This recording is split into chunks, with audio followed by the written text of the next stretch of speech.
Officials with Customs and Border Protection (CBP) are crediting President Trump's agenda for giving an unprecedented boost to law enforcement, saying it has dramatically reduced the number of migrants released within the United States and bolstered the agency's ability to remove illegal immigrants. For the past 5 months, the number of removals has outpaced the number of apprehensions, putting law enforcement on the offense in an ongoing battle against drug traffickers and human smugglers on the border. During the height of the migrant crisis in May 2019, the agency released more than 80,000 immigrants into the interior United States.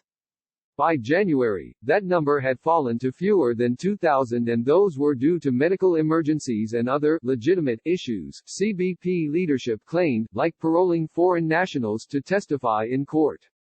The president offered a variety of tools that made it possible for immigration enforcement to decisively provide some kind of consequence for illegal immigrants, emphasizing the administration's message that illegal entry won't go unnoticed. This is something I really want to emphasize. As a career law enforcement guy, Mark Morgan, acting CBP commissioner, told reporters on Wednesday. It's because of this president that we now have more tools than we've ever had before to do our job. It's just a fact. The importance of Trump's changes couldn't be overstated, Deputy Commissioner Robert Perez said. Lindsey Graham to lead group of senators to White House for immigration talks. In February, the agency saw a 74% decrease in apprehensions, generally an indicator of illegal crossings, since the peak of the humanitarian and border security crisis in May of 2019. February's apprehensions were slightly higher than January's, as increases between those 2 months is typical for the season. The increase, however, was significantly lower than usual, CBP said, due to tools rolled out by the Trump administration. Rather than the 31% increase CBP saw last February, total enforcement actions only rose by 1.3% in 2020.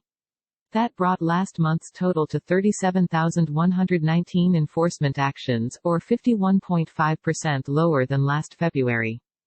The demographics of illegal entries have seen a substantial shift, with the number of family units declining and the number of single adults rising. In February, for example, the number of families declined by 14% from January, the continuation of a trend that was well underway in 2019. Since May, the number of families has decreased by 92%.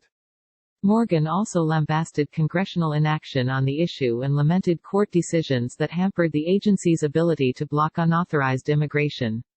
Unfortunately, we're continuing to fight the unprecedented judicial activism, he said, pointing to the Ninth Circuit's recent decision on Migrant Protection Protocols (MPPs).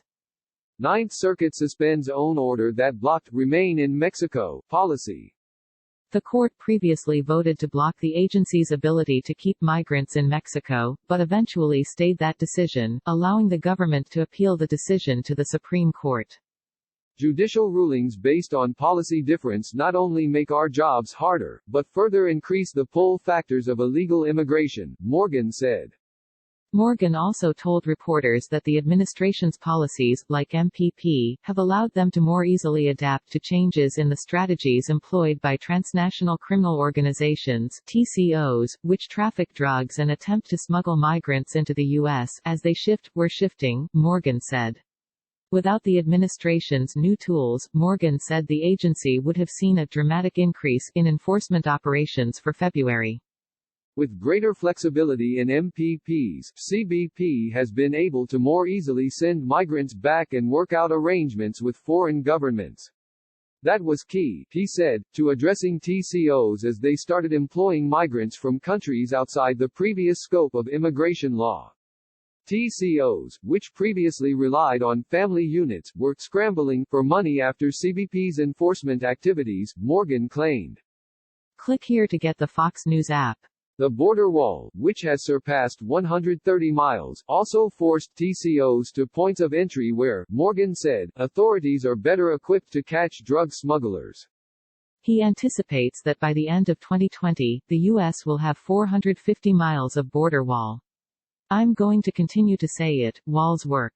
They provide an effective impedance and denial capacity, Morgan said.